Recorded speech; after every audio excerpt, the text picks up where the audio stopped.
Ya, kita sambung lagi poin 15 ya. Coba baca nota tema. Nah, ini. Aku akan memperhatikan kesubuhan setiap orang, setiap perempuan dengan penuh hormat. Biarlah pikiranmu dimurnikan seperti api untuk menghormati.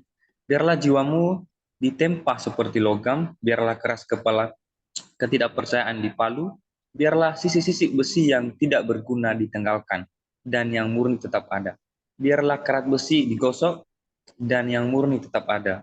Semoga Allah memperlihatkan kepadamu pada suatu hari nanti malam yang bersinar seperti siang yang tentangnya dikatakan kegelapan tidak akan disembunyikan darimu dan malam akan bersinar seperti siang.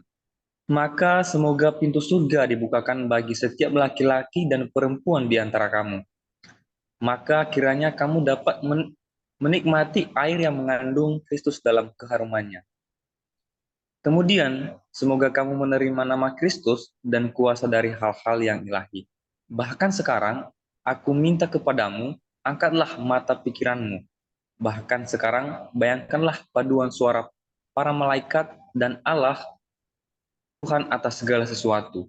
Duduk di sana, dan anaknya yang tunggal duduk di sebelah kanannya. Dan Roh Kudus ada bersama-sama dengan mereka, dan takhta dan kerajaan-kerajaan yang melayani, dan setiap orang di antara kamu, baik laki-laki maupun perempuan, menerima keselamatan. Dan sekarang juga hendaklah telingamu berdenging dengan suara yang mulia itu, apabila atas keselamatanmu para malaikat bersorak-sorai. Berbahagialah orang yang diampuni kesalahannya dan yang ditutupi dosanya, yaitu apabila kamu masuk ke dalam gereja bagaikan bintang-bintang yang cemerlang, terang badannya, bercahaya jiwanya. Iya. Jadi kalau kita masuk di dalam uh, pengajaran tentang Allah, ya ini adalah seperti kita malam yang bersinar seperti siang. Ya, kegelapan tidak akan disembunyikan darimu, malam akan bersinar seperti siang. Ya, jadi kalau memang kita mempelajari firman Allah itu sungguh-sungguh ya seperti itu ya, karena firman itu terang, jadi kita dimanapun kita akan memperoleh terang kalau kita belajar tentang Kristus. Oke, saya kira itu ya. Yang 16 kita dapat aja, terus baca lagi siapa yang belum? Hizkia. 16. Besarlah baptisan yang ada di hadapan, tebusan untuk orang-orang yang tertawan, pengampunan pelanggaran, kematian dosa, kelahiran kembali jiwa, kain perang, meterai kudus yang tidak dapat dibagi-bagi, kereta menuju surga, kesukaan di dalam surga, masuk ke dalam kerajaan surga, karunia pengangkatan sebagai anak. Nah, jadi kalau arti baptisan kita itu nih dia. Nah, kita ditebus, kita diampuni, kita mematikan dosa, kita dilahirkan kembali, kita memakai pakaian terang, kita dimeteraikan oleh Roh Kudus, ya kita menuju surga, kesukaan di dalam surga, masuk ke dalam kerajaan surga, diangkat sebagai anak Allah. Nah, itu arti besarlah baptisan yang ada di hadapan itu. Oke, terus? Tetapi ada seekor ular di tepi jalan yang mengintai orang-orang yang lewat. Waspadalah supaya jangan ia menggigit kamu karena ketidakpercayaan. Ia melihat begitu banyak orang menerima keselamatan. Kamu datang pada Bapa segala roh, tetapi kamu harus melewati ular itu. Lalu bagaimana kamu dapat melewatinya? Hendaklah kakimu diperlengkapi dengan perlengkapan Injil damai sejahtera, supaya sekalipun dia menggigit, dia tidak melukai kamu. Milikilah iman yang teguh, pengharapan yang teguh, dan kasut yang kuat, supaya kamu dapat mengalahkan musuh dan masuk ke dalam negeri Tuhan. Persiapkanlah hatimu sendiri untuk menerima doktrin, untuk persekutuan dalam rahasia-rahasia kudus. Berdoalah lebih sering supaya Allah menjadikan kamu layak untuk menerima rahasia-rahasia surgawi yang kekal. Janganlah berhenti berdoa baik siang maupun malam, Tapi apabila tidur telah diusir dari masamu, hendaklah pikiranmu bebas untuk berdoa. Dan jika kamu mendapatkan pikiran yang memalukan muncul dalam benak kamu, berpalinglah pada meditasi tentang penghakiman untuk mengingatkan kamu akan keselamatan. Serahkanlah pikiranmu sepenuhnya untuk belajar agar ia dapat merupakan hal-hal yang mendasar. Jika engkau mendapati seseorang berkata kepadamu, apakah engkau akan masuk ke dalam air? Apakah kota ini tidak mempunyai tempat pemandian? Perhatikanlah bahwa naga lautlah yang sedang menyusun siasat itu untuk melawan kamu. Janganlah kamu memperhatikan apa yang dikatakan orang, tetapi perhatikanlah Allah yang bekerja di dalam kamu. Jagalah jiwamu sendiri supaya engkau tidak jerak, sehingga dengan demikian engkau dapat hidup dalam pengharapan dan menjadi ahli waris keselamatan. Iya. Jadi sebelum dibaptis, ya kita tahu bahwa ada seekor ular di tepi jalan yang mengintai orang yang lewat. Ya, waspada supaya jangan ia menggigit kamu karena ketidakpercayaan. Nah, ini ya.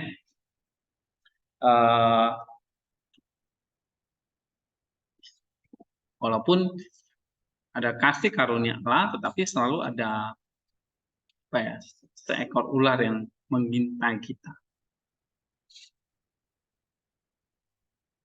Makanya di sini kita hendaklah kakimu diperlengkapi dengan perlengkapan Injil dan sejahtera, supaya sekalipun ia menggigit, ia tidak melukai kamu. Oke, terusnya ya. Baca, Manner. Kami sebagai manusia menasihatkan dan mengajar kamu demikian. Janganlah kamu menjadikan bangunan kami jerami, tunggul dan sekam, supaya kami jangan menderita kerugian karena pekerjaan kami dibakar habis. Tapi jadikanlah pekerjaan kami itu emas, perak, dan batu permata. Sebab bukan aku yang berkata-kata, tetapi kamu yang menetapkan pikiranmu dan Allah yang menyempurnakannya. Marilah kita menundukkan pikiran kita, menguatkan jiwa kita, dan menyiapkan hati. Perlombaan kita adalah untuk jiwa kita. Harapan kita adalah untuk hal-hal yang kekal. Dan Allah yang mengetahui hati kamu dan yang melihat siapa tulus dan siapa yang munafik. Berkuasa untuk menjaga orang yang tulus dan memberikan iman kepada orang yang munafik. Bahkan kepada orang yang tidak percaya sekalipun, jika ia memberikan hatinya, Allah berkuasa untuk memberikan iman. Semoga ia menghapuskan tulisan tangan yang menentang kamu dan mengaruniakan kepadamu pengampunan atas kesalahan-kesalahanmu yang dahulu. Semoga ia menanamkan kamu ke dalam gerejanya dan memasukkan kamu ke dalam pelayanannya dan mengenakan kepadamu perlengkapan senjata kebenaran. Semoga ia memenuhimu dengan perkara-perkara surgawi dalam perjanjian baru dan memberikan kepadamu materai Roh Kudus yang tidak terhapuskan sampai selama-lamanya. Dalam Kristus Yesus Tuhan kita, bagi Dialah kemuliaan sampai selama-lamanya. Kepada para pembaca, ceramah-ceramah katekisasi bagi mereka yang dicerahkan ini dapat kami pinjamkan kepada para calon baptis dan kepada orang-orang percaya yang telah dibaptis untuk dibaca. Tetapi jangan diberikan sama sekali baik kepada para katekimen maupun kepada orang lain yang bukan orang Kristen kamu, karena kamu harus bertanggung jawab kepada Tuhan. Dan jika kamu membuat salinannya, tulislah itu pada pendoanya seperti cara Tuhan. Iya. Jadi kita boleh belajar ini ya, walaupun kita sudah dibaptis misalnya. Atau yang tadi ya, untuk mewaspadai ajaran-ajaran yang seperti dari ular tadi. Nah, lalu jangan berikan ini kepada orang-orang yang bukan Kristen, karena mereka memang belum bisa memahaminya. Ya, mungkin malah akan mencibir dan sebagainya. Oke.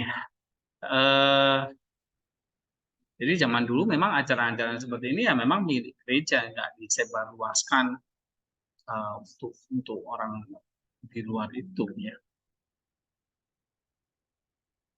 Nah, sekarang kuliah katekisasi yang pertama. Baca siapa ini? Jessica. Kuliah katekisasi yang pertama, Pada mereka yang akan diterangi disampaikan secara ekstempor di Yerusalem sebagai sebuah kuliah penantang kepada mereka yang datang untuk baptis. Dengan sebuah bacaan dari Yesaya, "Basuhlah engkau, menyerahkanlah engkau, jauhkanlah kesalahanmu daripada jiwamu, dari hadapan mataku," dan sisanya dalam Yesaya 1 ayat yang ke-16. Yang pertama, "Hai kamu murid-murid perjanjian baru dan orang-orang yang mendapat bagian dalam rahasia-rahasia Kristus yang sekarang ini hanya berdasarkan panggilan saja, tetapi yang akan datang berdasarkan kasih karunia, hendaklah kamu diberi hati yang baru dan roh yang baru."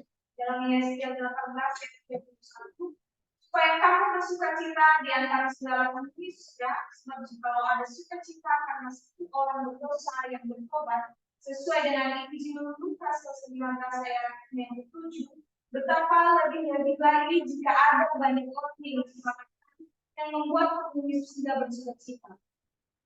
Karena itulah masuk ke dalam jalan yang baik dan yang mulia, berlomba-lombalah dengan sungguh-sungguh dan kelemahan dalam kelemahan Israel. Karena Anak Tunggal Allah lahir hadir di sini dan siap sedia untuk menebus kamu. Ia berkata, "Marilah kepadaku semua yang letih lesu dan beban berat, aku akan memberi kelegaan kepadamu." Surah ayat 28. "Hai kamu yang berpakaian kasar karena Tuhan menerangi, yang terganggu oleh kali-kali dosamu, dengarlah suara Nabi. Basuhlah kamu, mengingkatlah kamu, usahlah kesalahanmu, jauhkanlah kejahatanmu dari hadapanku." Ayat 1 ayat yang ke-16. "Supaya nyanyian panduan suara malaikat bersorak-sorai atas kamu. Berbahagialah orang yang diampuni kesalahannya dan orang yang ditutupi dosanya. Hai kamu yang baru saja menyalakan obor iman, peliharalah obor itu dengan hati-hati denganmu, supaya jangan sampai padam, supaya dia yang dahulu di atas bukit Golgota yang menghapus itu telah merupakan Firdaus bagi perampok itu karena imannya, dapat mengaruniakan kepadamu menyanyikan nyanyian pengantin." Iya. Jadi poin pertama ini tentang apa? Ya, ini kita diajak masuk dalam menerima rahasia-rahasia Kristus. Ya. Oke. Dan ini kalau kita menerima itu dan kita bertobat, kita dibaptis, nah ini seperti satu surga itu dikatakan bersukacita. Ya. Oke. Atau seperti di surga itu ada paduan suara malaikat yang bersorak-sorai atas kita. Kenapa? Karena kita diampuni kesalahannya, ditutupi dosanya di dalam baptisan tadi. Ya. Oke, poin yang kedua, baca Ari. "Barang siapa di antara kamu adalah hamba dosa, hendaklah ia segera mempersiapkan dirinya melalui iman untuk kelahiran baru ke dalam kemerdekaan yang Tuhan katakan sebagai adik, dan menanggalkan belenggu dosa-dosanya yang menyedihkan, dan mengenakan kehambaan yang paling dimuliakan, kehambaan Tuhan, supaya ia layak untuk mewarisi kerajaan surga. Taruhlah oleh pengakuan dosa manusia lama yang telah jadi cepat oleh hawa nafsu, supaya kamu dapat mengenalkan manusia baru yang telah diperbaharui oleh pengenalan akan Dia yang telah menciptakan. Dapatkanlah kesungguhan Roh Kudus, 2 Korintus 1 ayat 2 oleh 5, supaya kamu boleh tempat kediamannya kekal. 19 ayat 9. Datanglah kepada materi misteri supaya kamu dapat dengan mudah dikenali oleh Tuhan, supaya kamu diberi nomor di antara kawanan 12 Kristus yang kudus untuk dikhususkan di sebelah kanannya dan memperoleh bagian dalam hidup yang telah disediakan. Karena mereka yang telah melekat pada pakaian kasar dosa-dosanya berada di sebelah kiri, sebab mereka tidak datang kepada kasih karunia Allah yang diberikan melalui Kristus pada waktu kelahiran kembali dalam baptisan. Kelahiran kembali yang dimaksudkan bukanlah kelahiran kembali secara jasmani, melainkan kelahiran kembali secara rohani. Sebab tubuh kita diperanakan oleh orang tua yang dapat dilihat, tapi jiwa kita diperanakan kembali oleh iman. Karena Roh Kudus menembus di tempat yang disebutkan dalam Yohanes 3 ayat 8. Dan jika engkau tidak dapat layak, maka engkau akan menerima. Baik sekali perbuatanmu itu, hai hamba-Ku yang Matius 25 ayat 21. Jika engkau didapati tidak bercacat, kemunafikan. Iya. Apa ini? Ya. Kalau kamu adalah hamba dosa, hendaklah mempersiapkan dirimu melalui iman untuk kelahiran baru. Kelahiran baru di sini maksudnya baptisan ya, ke dalam satu kemerdekaan, pembebasan dari dosa dan diangkat sebagai anak. Itu apalagi kalau baptisan menanggalkan belenggu dosa dan menggenakan perhambaan yang paling diberkati, yaitu perhambaan kepada Tuhan supaya kamu layak mewarisi kerajaan surga. Ya, ini makna baptisannya. Jadi kalau di poin 1 atau tadi yang poin yang ke mana tadi? 16 ya. Besarlah baptisan yang diadakan di tebusan, pengampunan pelanggaran, kematian dosa, kelahiran kembali, pakaian terang, terang kudus, kereta menuju surga, kesukaan di dalam surga, masuk ke dalam kerajaan surga, karunia pengangkatan sebagai anak. Nah, itu arti baptisan. Ya, nah, dan ini ditegaskan lagi di sini di poin yang kedua. Baptisan itu berarti apa? Kelahiran baru, pengangkatan sebagai anak, atau menanggalkan belenggu dosa, mengenakan perhambaan yang diberkati, itu perhambaan kepada Tuhan, bukan lagi kepada dosa. Oke, poin yang ketiga, baca. Oke. Sebab barang siapa di antara mereka yang hadir di sini menyangka bahwa ia dapat mencubai kasih karunia Allah, yang menipu dirinya sendiri dan tidak tahu akan perbuatannya. Jagalah jiwamu dari kemunafikan hai manusia, karena dia yang menyelidiki hati dan kelahi. Sebab sama seperti mereka yang akan memungut pajak untuk perang, memeriksa umur dan tubuh orang-orang yang akan bertugas. Demikian juga Tuhan dalam menerima jiwa memeriksa jiwa mereka. Dan jika ada yang menyembunyikan kemunafikan, ia menolak orang itu sebagai orang yang tidak layak bagi pelayanannya yang sejati. Tetapi jika ia mendapati seorang yang layak, kepada orang itu ia dengan rela mengaruniakan kasih karunia-Nya. Ia tidak memberikan hal-hal yang khusus kepada anjing, tetapi di mana ia telah melihat hati nurani yang lain. Di situ ia memberikan mati raya keselamatan. Mati raya yang ajaib itu yang membuat setan-setan gemetar dan malaikat pun mengenalinya.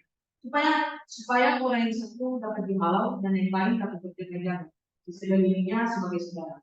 Oleh karena itu, mereka yang menerima hak cerai rohani dan keselamatan ini juga membutuhkan watak yang serupa dengannya. Karena sama seperti bulu pena atau anak panah membutuhkan seseorang untuk menggunakannya. Demikian juga kasih karunia membutuhkan pikiran yang kita. Iya. Artinya apa di sini?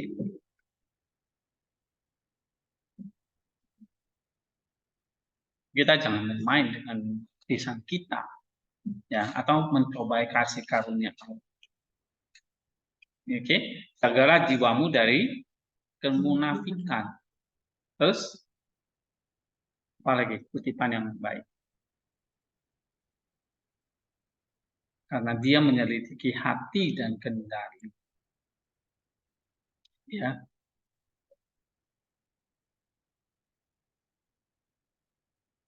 Nah, kemudian Cyril mengingatkan pada kita, jadi kalau kita sudah mengambil atau diangkat sebagai anak, gitu, ya, atau kita menerima kasih karunia-Nya, ya. Nah, di sini kita diajak untuk menghargai kasih karunia itu. Caranya bagaimana menghargai kasih karunia itu?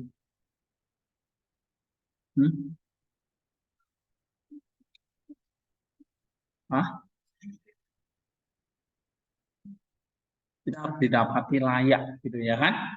Didapati layak, bukan munafik. Gitu.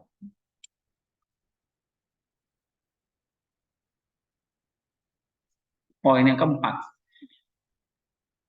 Jadi kalian baca, kira-kira kamu pahami ya, ini tentang apa ini? Siapa? Krisman. Kamu tidak menerima perisai parah dari seseorang kalau di dalam di dalam untuk menerima sebuah nama baru yang dipilih sebelumnya untuk adalah seorang katekumen, tetapi sekarang engkau akan dipanggil sebagai orang percaya. Selanjutnya engkau akan dipindahkan ke antara pohon-pohon zaitun rohani, dicongkokkan dari pohon liar ke pohon zaitun yang baik. Roma pasal. Iya, jadi kalau tadi ya, kamu sudah diangkat, berarti dicangkokkan dari pohon liar ke pohon zaitun. Ya, itu berarti kalau kita sudah menerima baptisan itu. Terus dari dosa ke dalam kebenaran dan dalam kebenaran, kamu telah menjadi bagian dari kamu yang kudus.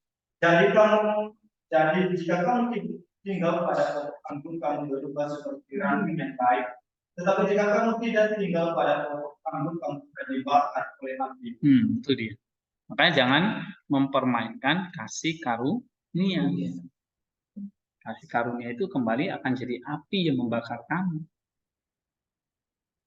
Bisa kita sembarangan terima perjamuan kudus. Itu kasih karunia. Tapi akan menjadi api yang menghanguskan kalau kita tidak menghargainya. Ya.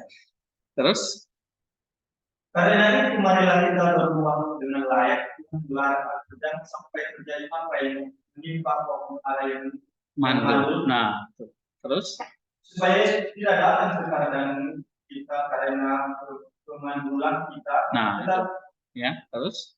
Tetapi semoga kita semua dapat menggunakan perkataan yang lain. Tetapi aku seperti pohon zaitun yang disumber di rumah Allah, aku percaya kepada kemurahan Allah untuk selama-lamanya. Pohon zaitun yang tidak dapat dilihat dengan indera, tetapi dengan pikiran dan penuh dengan cahaya, seperti halnya menanam dan menyiram. Demikian juga kamu akan menghasilkan buah Allah yang memberikan anugerah, tetapi kamu yang menerima dan menjaganya.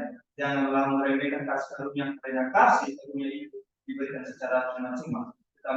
Tetapi terimalah dengan hargailah kasih karunia itu dengan tulus. Nah, itu dia. Jangan dikatakan apa? Meremehkan kasih karunia. Walaupun kasih karunia itu diberikan secara cuma-cuma. Terimalah dan hargai. Kenapa kok kita harus menghargai atau tidak meremehkan? Nah, ayo coba temukan jawabannya apa di sini. Di poin 4.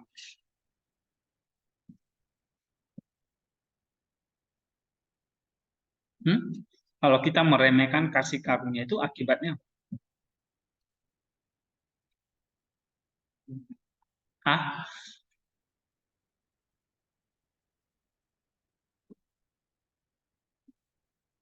Apa? Iya tadi yang saya katakan ya. Kasih karunia itu akan berbalik jadi api yang menghanguskan. Jadi kayak bumerang buat kita sendiri. Bukan salah Allah, tapi salah kita sendiri. Ya. Nah, apalagi yang menarik di sini? Waktu kamu dibaptis, kamu akan menerima sebuah nama baru yang sebelumnya kamu tidak miliki. Ya.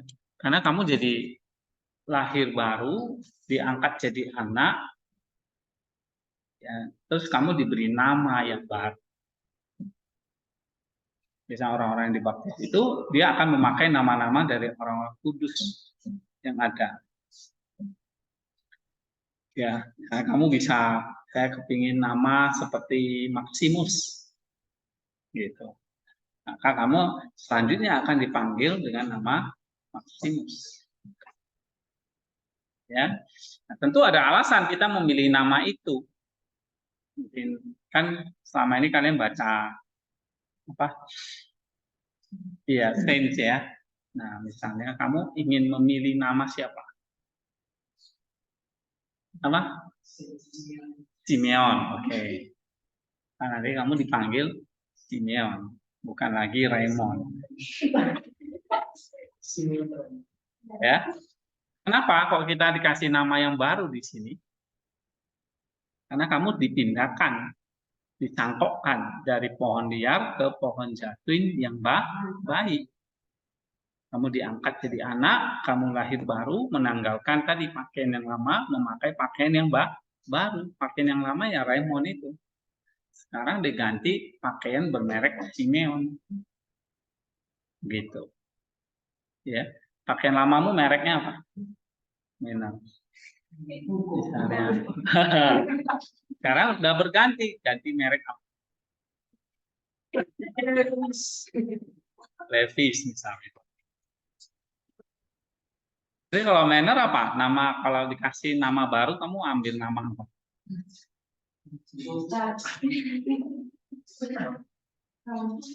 Apa?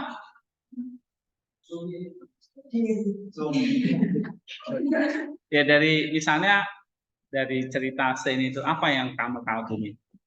Misalnya hari ini ada yang nama ambil Matius, ya kan? Sehingga namanya jadi Matius. Nah hari ini adalah peringatan Rasul Matius. Maksudnya Matius si Rasul ya, walaupun nama Matius di dunia ini banyak banget ya kan. Tapi maksudnya kamu ambil nama Rasul Matius itu.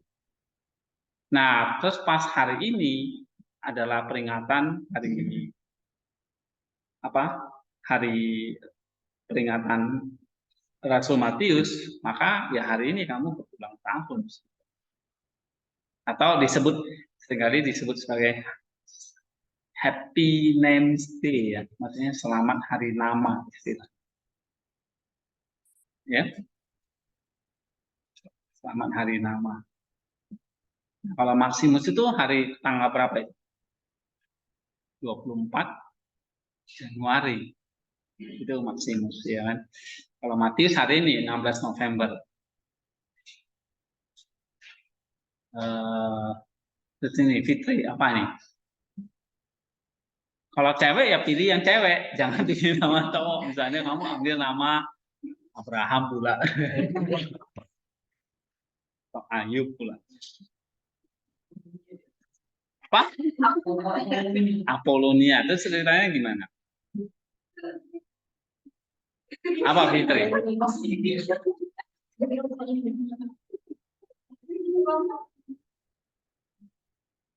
Ada yang ambil Pelagia, ya kan? Itu juga menarik.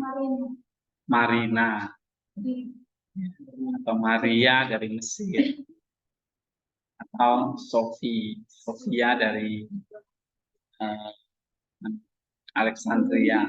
Ya.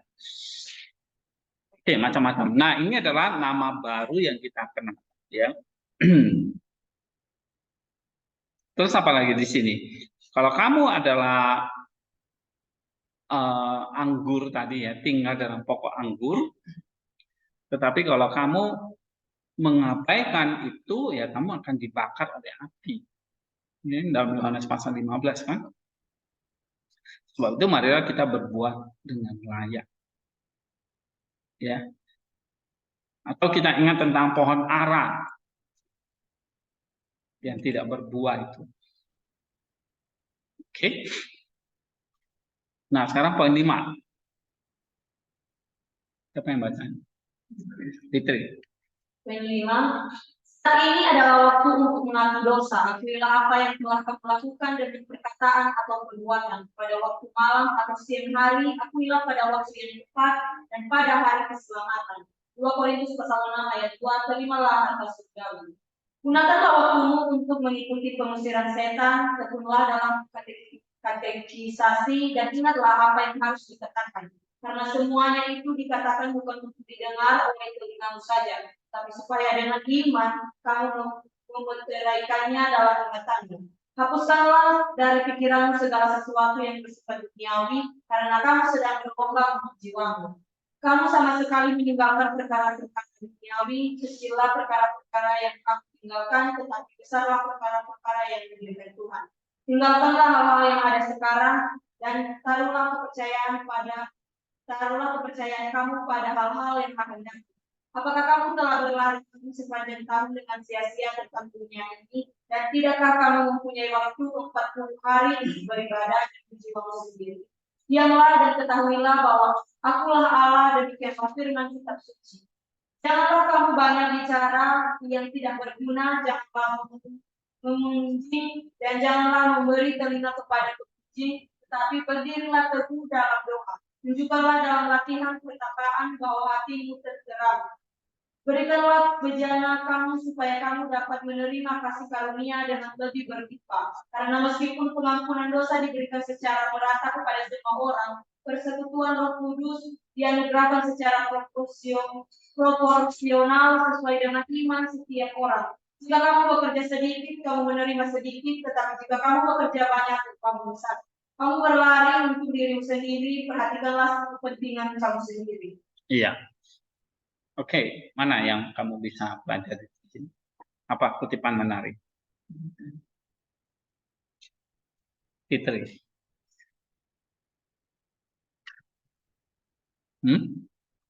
Atau yang lain?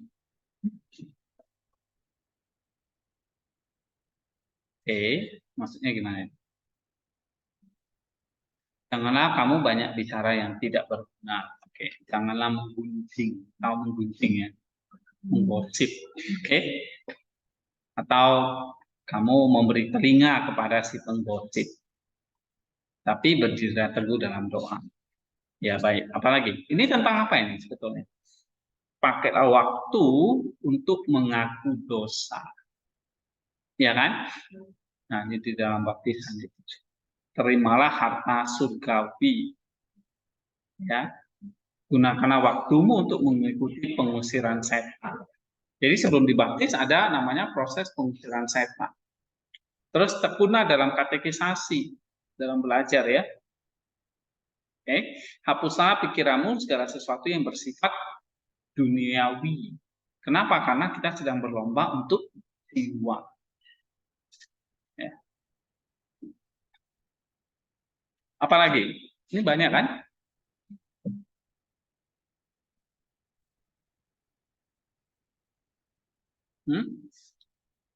Apa Mena? Melakukanlah hal-hal yang ada sekarang dan taruhlah kepercayaan pada hal yang benar. Apa maksudnya? Intinya hal-hal yang sekarang ini ya bersifat duniawi, namun hal-hal yang akan datang itu ya bersifat kekekalan yang akan diberikan Tuhan. Jadi hal-hal yang akan datang, apa maksudnya hal? Hah? Kebangkitan. Kebangkitan apa? Kebangkitan tubuh. Maksudnya apa ini? Tinggalkanlah hal-hal yang ada sekarang dan taruhlah kepercayaan kamu pada hal-hal yang akan datang. Hal-hal yang akan datang itu apa? Tadi ya, perkara-perkara rohani. Perkara-perkara yang sifatnya kekal, ya kan? Nah, terus diamlah misalnya dan ketahuilah bahwa akulah Allah. Apa artinya ini? Nah, disuruh menunjuk latihan pertapaan. Ya kan? Ini kan tentang hesychasm. Latihlah pertapaan bahwa hatimu tenang atau tenteram.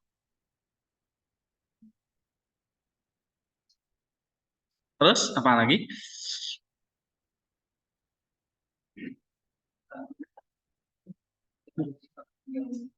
Iya. Iya. Ini misalnya bersihkanlah bejana kamu supaya kamu dapat menerima kasih karunia dengan lebih berlimpah. Oke ya. Poin yang ke-6. Coba baca, Andro.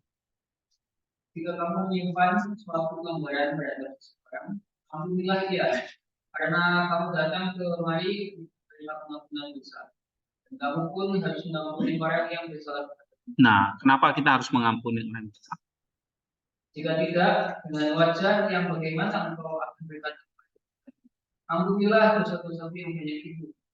Jika kau sendiri tidak mengampuni sesama manusia, bahkan dosa-dosanya yang kecil sekalipun. Hadiri dan rajin pertemuan-pertemuan gereja. Bukan hanya sekarang, ketika kehadiran yang rajin dituntut darimu oleh para imam, tetapi juga setelah engkau menerima kasih karunia. Karena jika sebelum engkau menerimanya, amalan itu baik, maka itu juga baik setelah penganugerahan. Jika sebelum engkau dicangkokkan, engkau disiram dan dirawat dengan baik, maka jauh lebih baik lagi setelah engkau ditanam. Bergumulah untuk jiwamu sendiri, terutama di hari-hari seperti ini. Peliharalah jiwamu dengan baca-bacaan kudus, karena Tuhan telah menyediakan bagimu meja rohani. Sebab itu katakanlah juga seperti Mazmur, Tuhan adalah gembalaku, maka aku tidak akan kekurangan suatu apapun. Di tempat yang berumput, di sanalah aku beristirahat. Di tepi air yang sejuk, di sanalah jiwaku ditahirkan.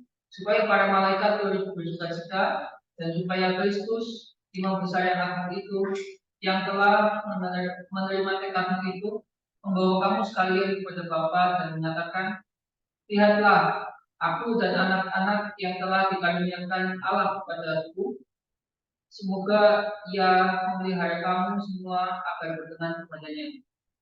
Bagi Dialah kemuliaan dan kuasa sampai selama-lamanya. Sampai selama-lamanya. Amin. Oke. Nah, poin yang ke-6 ini tentang apa ini? Apa kutipan yang menarik di situ?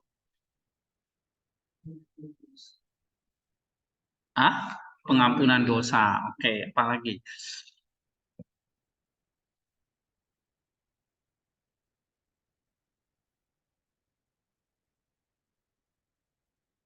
Nah, setelah kita menerima kasih karunia, dikatakan rajin hadir dalam pertemuan-pertemuan gereja. Ya, maksudnya ibadah, ya kan? Terus? Masa nggak ada? Apa, Lis?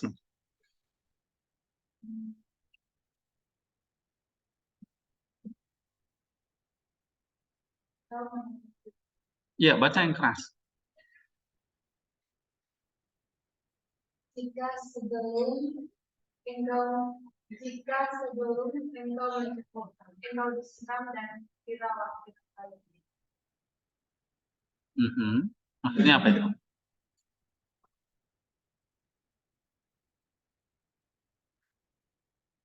Yang lain ada? Peliharalah jiwamu. Iya, ini dia. Peliharalah jiwamu dengan bacaan-bacaan kudus. Ya. Karena apa?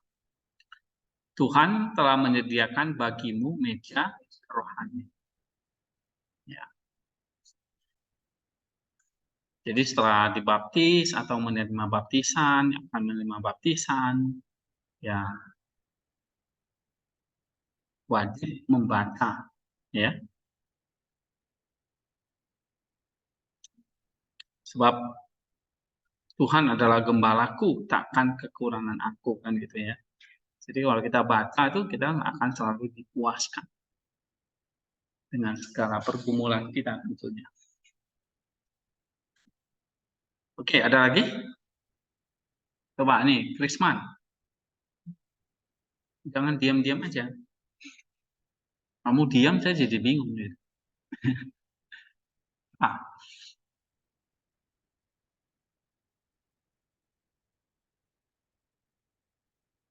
Nih, Eka, wah.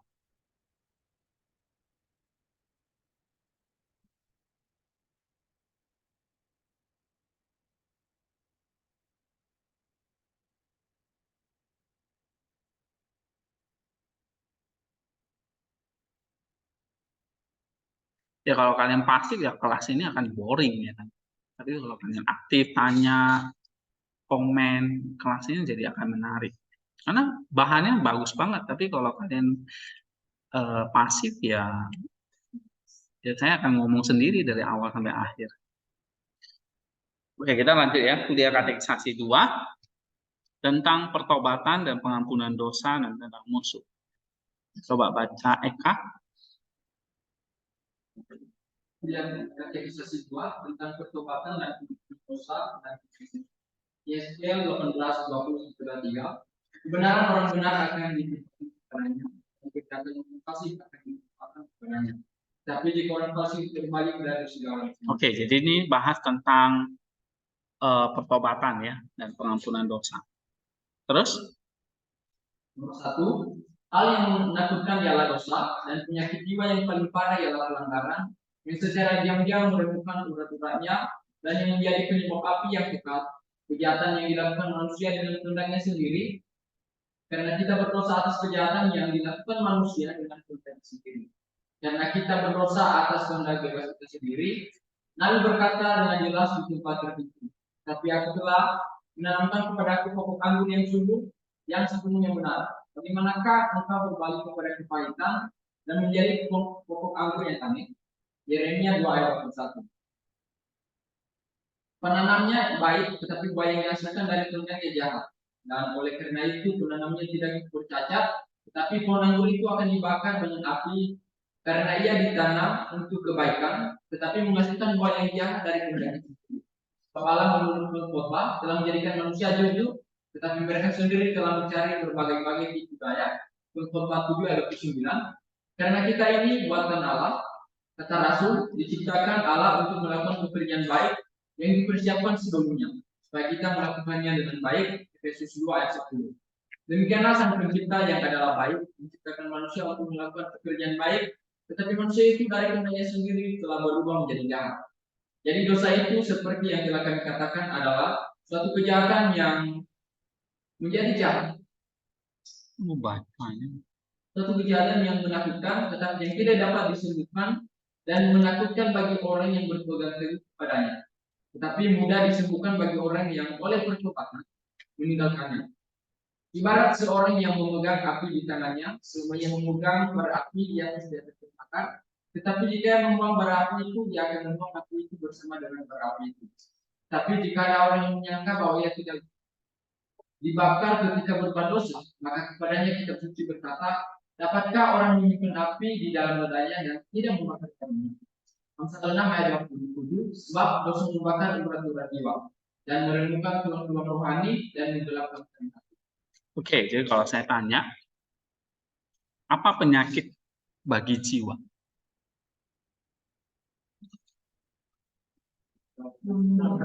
Ya, dosa ya, atau pelanggaran gitu ya. Dan apa akibatnya? Dosa atau pelanggaran itu akibatnya apa? Hah? Kepahitan. Hah? Loh ini loh. Makanya baca itu perhatikan kata-katanya. Jangan melamun. Ya. Apa penyebab akibat dari penyakit ini? Kamu menderita sakit, akibatnya apa?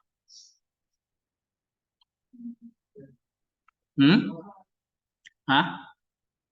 Pelanggaran itu diam-diam apa? Meremukkan urat-urat kamu, menghancurkan sendi-sendimu, otot-ototmu, tulang-tulangmu. Ya kan? Kalau kita kayak kena penyakit, akhirnya menjadi penyebab api yang kekal. Inilah kematian yang kekal.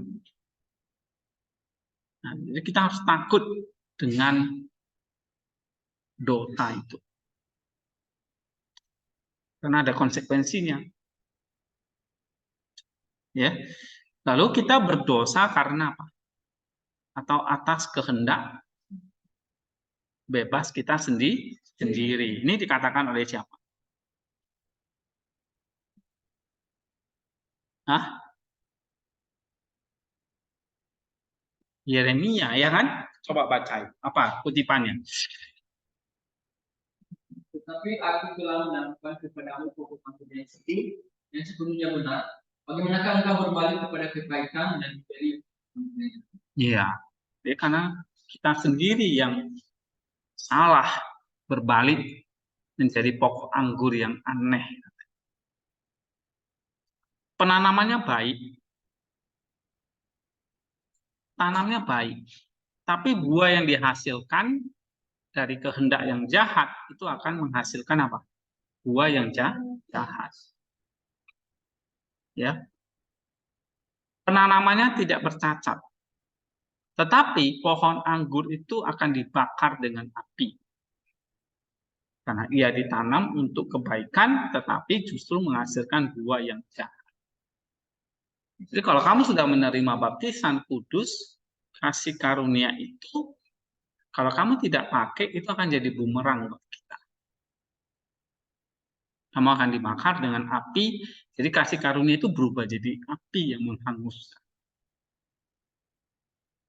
Ya, makanya kita tidak boleh tadi apa?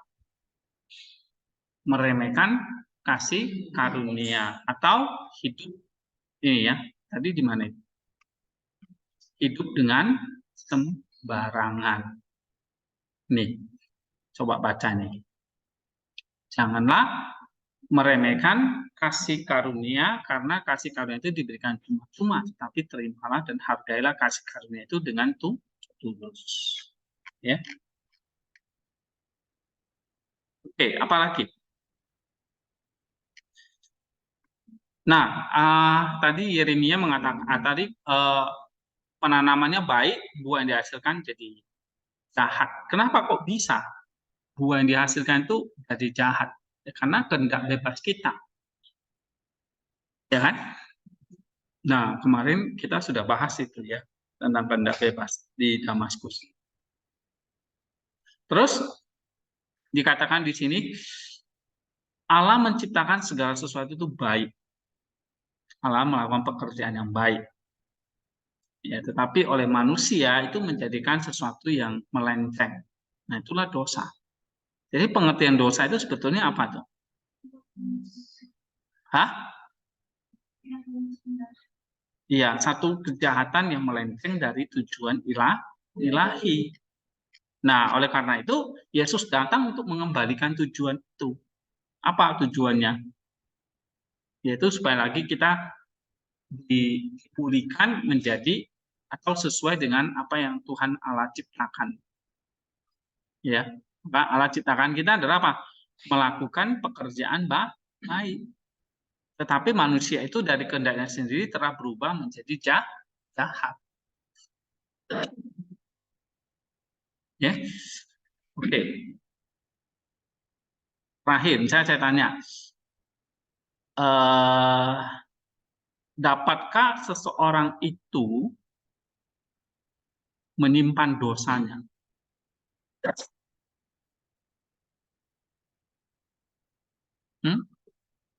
Atau menyembunyikan dosanya?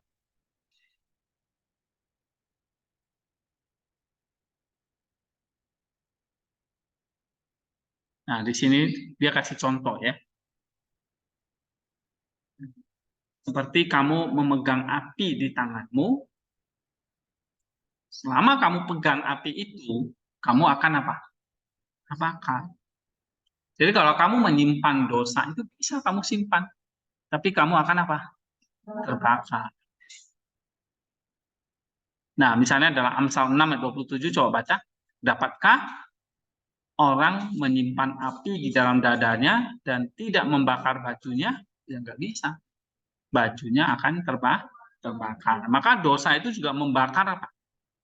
Urat-urat dari jiwa, meremukkan tulang, menggelapkan hati.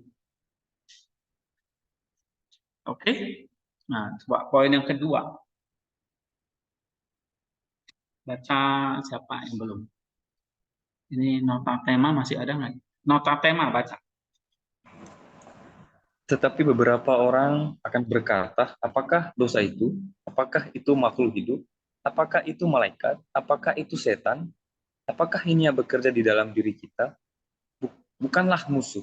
Hai manusia yang menyerang kamu dari luar, tetapi tunas jahat yang tumbuh dari dalam diri kamu sendiri. Lihatlah dengan matamu. Amsal 4 ayat 25. Dan janganlah ada hawa nafsu. Peliharalah milikmu sendiri, dan janganlah merampas milik orang lain, dan perampokan telah berhenti. Ingatlah akan hari penghakiman, maka pencabulan Perzinahan, pembunuhan, atau pelanggaran hukum tidak akan ada lagi di antara kamu. Tetapi setiap kali kamu melupakan Allah, maka dengan segera kamu mulai merancang kejahatan dan melakukan kedurhakaan. Iya.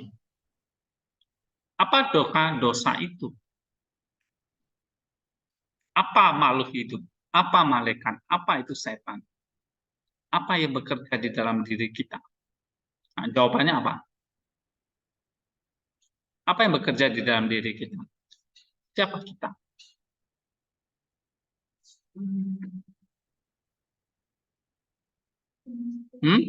Apa?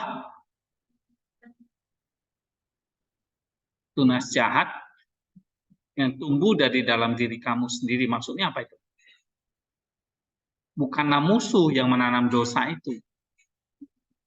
Ya, tetapi iya, tunas jahat yang tumbuh di dalam diri kita sendiri. Ya. Nah, oleh sebab itu kita disuruh ingat akan hari apa? Hari apa, Nota? Hari penghakiman. Hari penghakiman. Nah, ini kan salah satu latihan rohani juga ya, mengingat akan hari penghakiman. Apa yang terjadi kalau setiap kali kita melupakan Allah?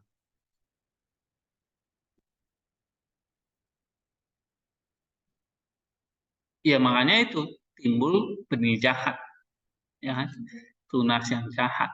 Itu kamu mulai merancang kejahatan dan melakukan kedurhakaan. Oke?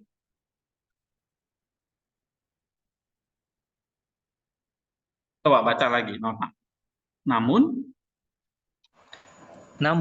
kamu bukanlah satu-satunya pelaku kejahatan, tetapi ada juga pembisik lain yang paling jahat, yaitu iblis. Ia memang membisikkan, tapi tidak menguasai secara paksa mereka yang tidak mau. Oleh karena itu, iblis tidak bisa mengambil alih kendali. Ya, dia hanya bisa membisikkan, kan gitu ya. Terus, oleh karena itu, kata pengkhotbah, jika roh yang berkuasa itu bangkit melawan engkau, janganlah engkau meninggalkan tempatmu. Tutuplah pintu rumahmu dan jauhkanlah dia daripadamu, maka ia tidak akan menyakitimu. Tetapi jika kamu tidak mengindahkannya, maka hawa nafsu akan berakar di dalam dirimu dengan saran-sarannya dan memikat pikiranmu dan menyeretmu ke dalam lubang kejahatan. Iya, terus? Tetapi mungkin kamu berkata, aku seorang beriman, dan nafsu tidak menguasai aku, meskipun aku sering memikirkannya. Tidakkah kamu tahu bahwa akar dapat menghancurkan batu karang sekalipun dengan ketekunan yang lama? Janganlah kamu menerima benihnya, karena ia akan merobohkan imanmu. Cabutlah kejahatan dari akarnya sebelum ia tumbuh, supaya jangan karena kecerobohanmu pada mulanya, kamu kemudian mencari kapak dan api. Apabila matamu mulai sakit, segera obati, supaya jangan sampai engkau menjadi buta, lalu harus mencari tabib. Iya, jadi nasihat-nasihat praktis ya. Misalnya nih, bagaimana kita menolak bisikan iblis itu.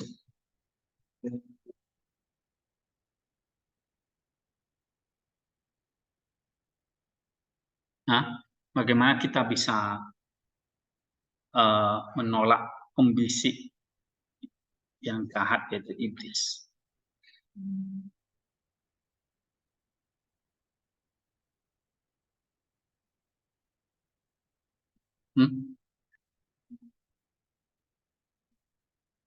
Iya, tutuplah pintu rumahmu. Jadi kalau iblis itu kan selalu dari luar ya. Jadi kita yang harus menutup pintu rumah kita itu apa? Hati, ya. Maka ia tidak akan menyakiti kamu atau membisik hal yang jahat.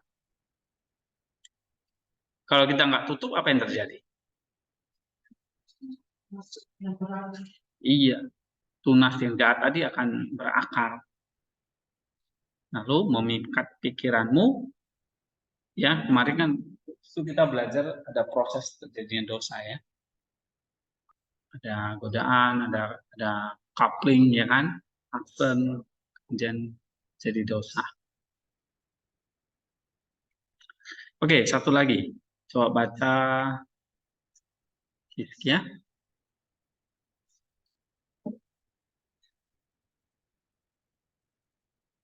Nomor 4, ya. Iblis adalah pembuat dosa yang pertama dan bapa segala orang fasik, dan inilah firman Tuhan, bukan perkataanku, bahwa iblis telah berbuat dosa sejak semula, sebab tidak ada yang berbuat dosa seperti dia. Tetapi ia berbuat dosa bukan karena ia menerima sertifikat cenderungan untuk berbuat dosa dari kodratnya, karena menyebab dosa itu dapat ditelusuri kembali kepada dia yang menjadikannya demikian.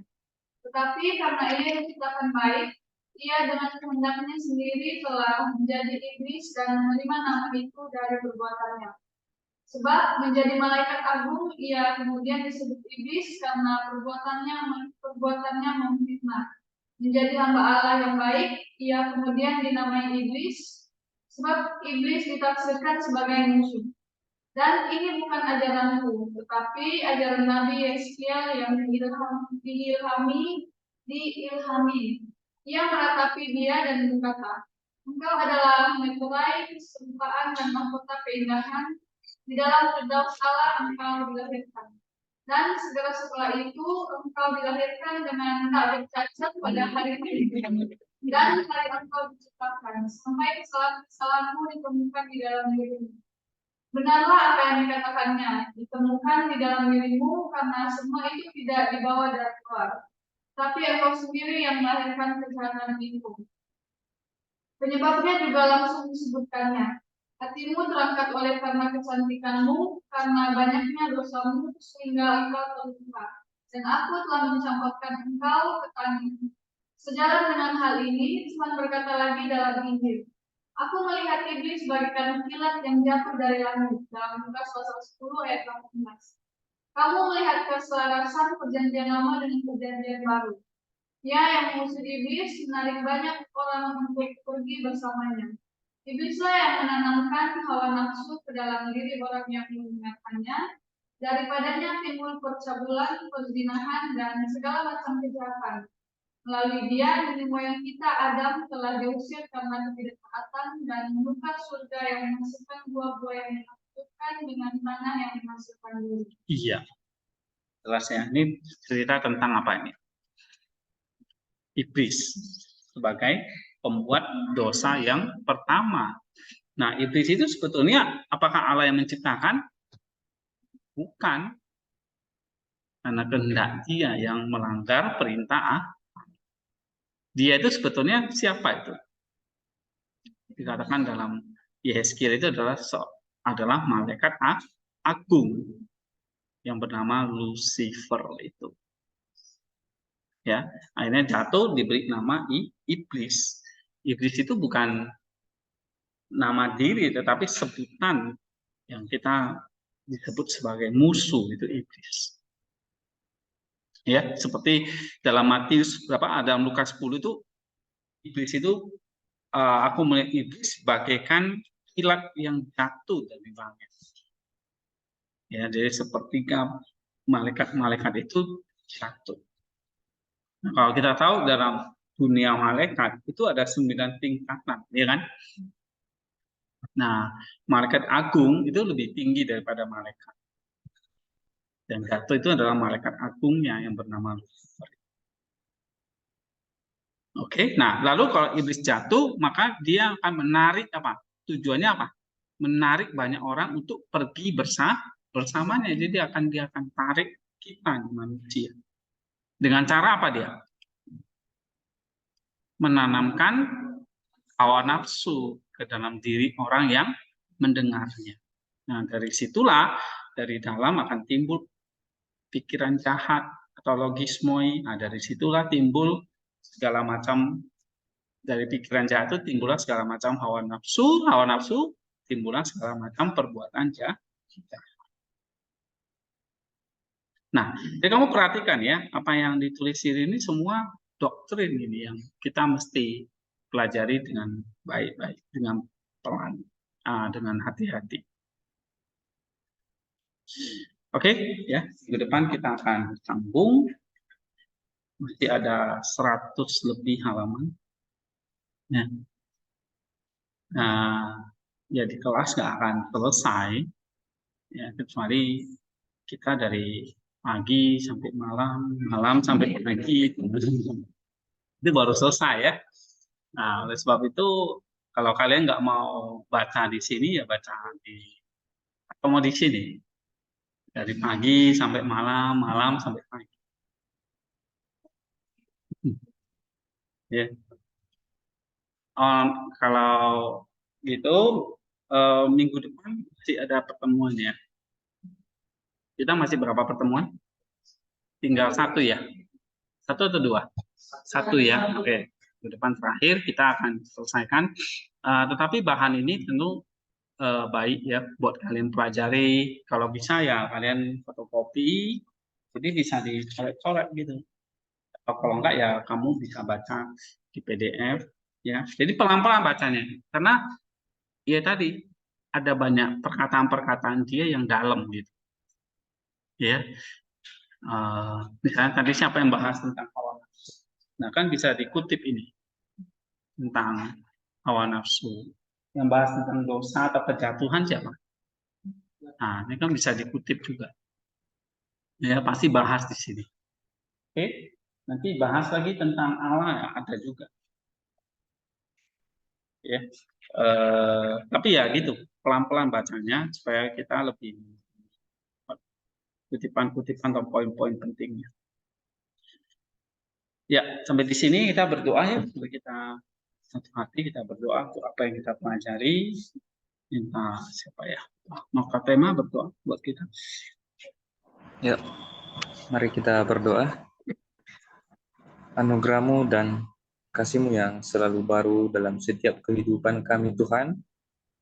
Untuk saat ini kami masuk kelas dogma dan kami belajar tentang tentang kasih dan doktrin tentang bagaimana praktis-praktis, bagaimana cara kami untuk menyucikan pikiran dan hati kami supaya kami layak di hadapan Tuhan, dan dengan kami belajar berbagai praktis-praktis untuk kami bisa lakukan terhadap diri kami dan juga orang lain sebagaimana Tuhan mengasihi kami. Dan kami sadar dan tahu bahwasanya materi-materi yang kami terima begitu sulit untuk kami mengerti, untuk kami bisa mengaplikasikan, apalagi terhadap orang lain, tetapi kami tidak membatasi Tuhan yang bekerja, dan kami tidak membatasi peran Roh Kudus dalam kehidupan kami, yang selalu mengajari kami, yang selalu membimbing kami. Dan kami meminta pertolongan Tuhan yang memberikan kepada kami hati yang giat, hati yang semangat, untuk terus belajar dan menggali kebenaran tentang Tuhan, untuk bisa kami menjadi bekal di masa depan, bagaimana kami memimpin orang lain untuk ikut Engkau dan mengerti tentang kasih Engkau. Dan inilah kami Tuhan, kami serahkan ke dalam tangan-Mu, Pak Hendy yang telah mengajari kami, yang telah membagikan pengalaman-pengalaman, biarlah Tuhan yang selalu memberikan kepada beliau kesehatan dan juga hati yang melayani dengan tulus, supaya kami para student juga bisa mengikuti berbagai acara yang dibagikan oleh beliau.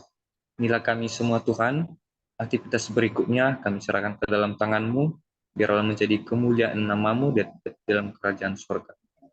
Di dalam nama Tuhan Yesus Kristus dan Juru Selamat kami, sudah berdoa. Amin. Amin. Oke, thank you.